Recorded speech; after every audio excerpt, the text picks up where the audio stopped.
श्री गणेशाय नमः। आध्यात्मिक से संबंधित वीडियो देखने के लिए हमारे YouTube चैनल को सब्सक्राइब करें। श्रीमद् भागवत महापुराण अथ पंचदशो अध्याय। कृष्ण विरह व्यथित पांडवों का परीक्षित को राज्य देकर स्वर्ग सिधारना। सूत जी कहते हैं, भगवान श्री कृष्ण के प्यारे सखा अर्जुन एक तो पहले ही श्री कृष्ण के विरह से कृश हो रहे थे। उस पर राजा युधिष्ठिर ने उनकी विषादग्रस्त मुद्रा देखकर उसके विषय में कई प्रकार की आशंकाएं करते हुए प्रश्नों की झड़ी लगा दी। शोक से अर्जुन का मुख और हृदय कमल सूख गया था, चेहरा फीका पड़ गया था।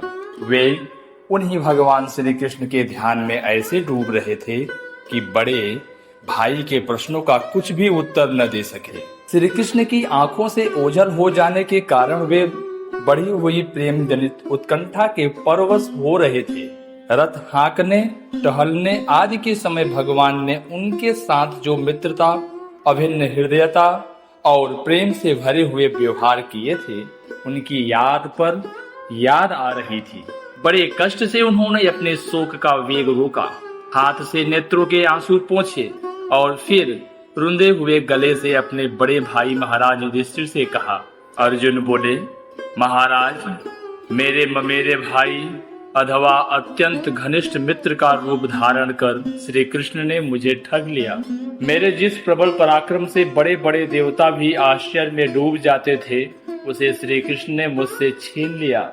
जैसे यह शरीर प्राण से रहित होने पर मृतक कहलाता है, वैसे ही उनके क्षण भर के वियोग से यह संसार अप्रिय दिखने लगता है। उनके आश्रय से द्रौपदी स्वयंवर में राजा द्रुपद के घर आए हुए कामोन्मत्त राजाओं का तेज मैंने हरण कर लिया।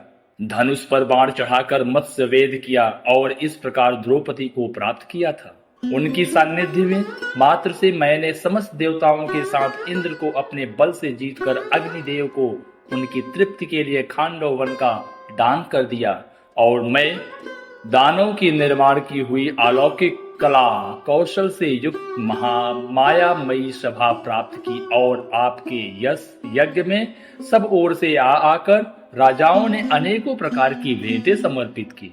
10,000 हाथियों की शक्ति और बल से संपन्न आपके इन छोटे भाई भीमसेन ने उन्हीं की शक्ति से राजाओं के सिर पर पैर रखने वाले अभिमानी जरासंध का वध किया था। तदंतर उन्हीं भगवान ने उन बहुत से राजाओं को मुक्त किया जिनको जरासंध ने महाभैरव यज्ञ में बलि चढ़ाने के लिए बंदी बना रखा था। उन सब राजाओं ने आपके यज्ञ में अनेकों प्रकार के उपहार दिए थे। महारानी द्रौपदी राजसूय यज्ञ के महान अभिषेक से पवित्र हुए अपने उन सुंदर कैशों को, जिन्हें दुष्टों ने भरी सभा में छूने का साहस किया था, विखेर कर तथा आंखों में आंसू भरकर जब श्री कृष्ण के चरणों में गिर पड़ी, तब उन्होंने उसके सामने उसके उस घोर अपमान का बदला लेने की प्रतिज्ञा करके उन धूर्तों की स्त्रियों की ऐसी दशा कर दी थी कि वे विधवा हो गई और उन्हें अपने केस अपने हाथों खोल देने पड़े। वनवास के समय हमारी वैरी दुर्योधन के षड्यंत्र से 10,000 शिष्यों को साथ बिठाकर भोजन करने वाले महर्षि दुर्वासा ने हमें दुस्तर संकट में डाल दिया था। उस समय द्रौपदी के पात्र में बची हुई शाक की एक पत्ती का भी भोग लगाकर हमारी रक्षा की। उनके ऐसा करते ही नदी में स्नान करती हुई मुनि मंडली को ऐसा प्रतीत हुआ मानो उनकी तो बात ही क्या, सारी त्रिलोकी की तृप्ति हो गई। उनके प्रताप से मैंने युद्ध में पार्वती सहित भगवान शंकर को आश्चर्य में डाल दिया तथा उन्होंने मुझको अपना पाशुपत नामक अस्त्र दिया। साथ ही दूसरे लोकपालों ने भी प्रसन्न होकर अपने अपने अस्त्र मुझे दिए और तो क्या, उनकी कृपा से मैं इसी शरीर से स्वर्ग में गया और देवराज इंद्र की सभा में उनके बराबर आधे आसन पर बैठने का सम्मान मैंने प्राप्त किया।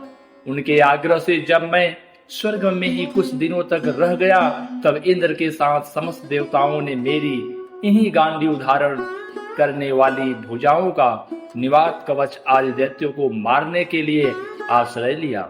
महाराज, यह सब जिनकी महती कृपा का फल था, उन्हीं पुरुषोत्तम भगवान श्री कृष्ण ने मुझे आज ठग लिया। महाराज, कौरवों की सेना भीष्म, द्रोण आदि अजय महामत्स्यों से पूर्ण अपार समुद्र के समान दुस्तर थी, परंतु उनका आश्रय ग्रहण करके अकेले ही रथ पर सवार हो मैं उसे पार कर गया।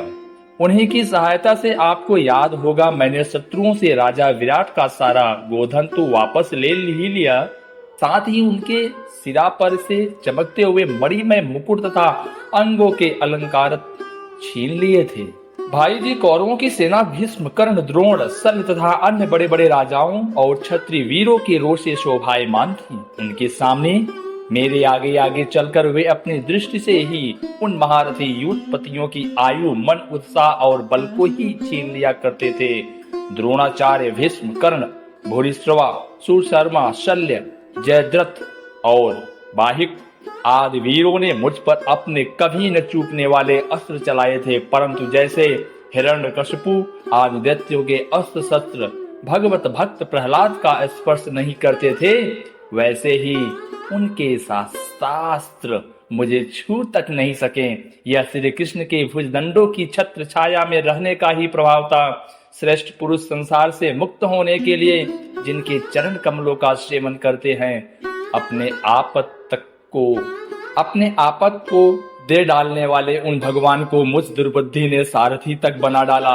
आहा, जिस समय मेरे घोड़े थक गए थे और मैं रथ से उतरकर पृथ्वी पर खड़ा था, उस समय बड़े बड़े महारथी शत्रु भी मुझ पर प्रहार न कर सके, क्योंकि श्री कृष्ण के प्रभाव से उनकी बुद्धि मारी गई थी। महाराज, माधव के उन्मुक्त और मधुर मुस्कान से युक्त विनोद भरे एवं हृदय स्पर्शी वचन और उनका मुझे पार्थ, अर्जुन, सखा, कुरुनंदन आदि कहकर पुकारना मुझे याद आने पर मेरे हृदय में उथल पुथल मचा देते हैं। सोने, बैठने, टहलने और अपने संबंध में बड़ी बड़ी बातें करने तथा भोजन आदि करने में हम प्राय एक साथ रहा करते थे। किसी किसी दिन मैं व्यंग से उन्हें कह बैठता, मित्र तुम तो बड़े सत्यवादी हो। उस समय भी वे महापुरुष अपनी महानुभावता के कारण जैसे मित्र अपने मित्र का और पिता अपने पुत्र का अपराध सह लेता है, उसी प्रकार मुझ दुर्बुद्धि की अपराधों को सह लिया करते थे। महाराज, जो मेरे सखा प्रिय मित्र नहीं मेरे हृदय ही थे, उन्हीं पुरुषोत्तम भगवान से मैं रहित हो गया हूँ। भगवान की पत्नियों को द्वारका से अपने साथ ला रहा था, परंतु मार्ग में दुष्ट गोपों ने मुझे एक अबला की भांति हरा दिया और मैं उनकी रक्षा नहीं कर सका। वही मेरा गांडीव धनुष है, वही ही बाण है, वही रथ है, वही घोड़े हैं और वही मैं रथी अर्जुन हूँ, जिसके सामने बड़े बड़े राजा लोग सिर झुकाया करते थे। श्री कृष्ण के बिना ये सब एक ही क्षण में नहीं के समान सार शून्य हो गए। ठीक उसी तरह जैसे भस्म में डाली हुई आहुति, कपट भरी सेवा और ऊसर में बोया हुआ बीज व्यर्थ हो जाता है।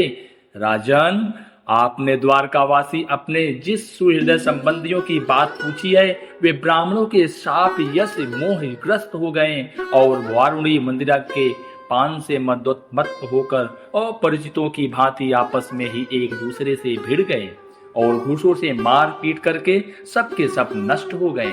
उनमें से केवल 4-5 ही बचे हैं।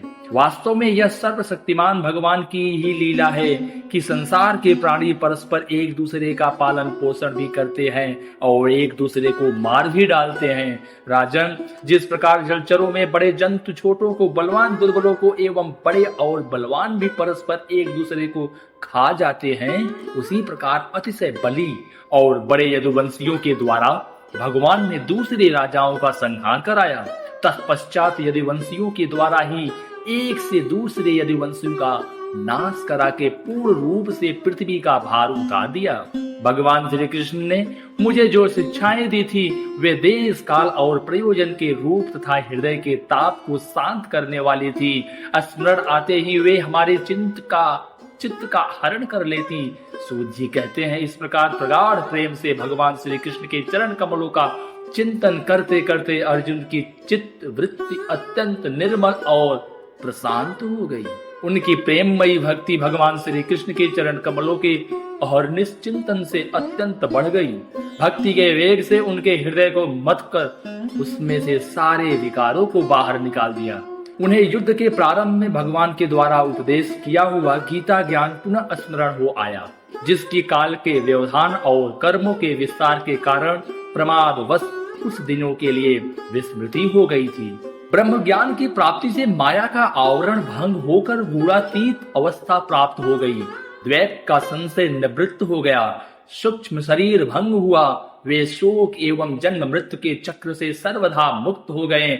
भगवान के स्वधाम गमन और यदुवंश के संहार का वृत्तांत सुनकर निश्चल मति युधिष्ठिर ने स्वर्गारोहण का निश्चय किया। कुंती ने भी अर्जुन के मुख से यदुवंशियों के नाश और भगवान के स्वाधागमन की बात सुनकर अनन्य भक्ति से अपने हृदय को भगवान कृष्ण में लगा दिया और सदा के लिए इस जन्म मृत्यु रूप संसार से अपना मुंह मोड़ लिया। भगवान श्री कृष्ण ने लोक दृष्टि में जिस यादव शरीर से पृथ्वी का भार उतारा था, वैसे ही परित्याग कर दिया, जैसे कोई काट से कांटा निकाल कर फिर दोनों को फेंक दे। भगवान की दृष्टि में दोनों ही समान थे।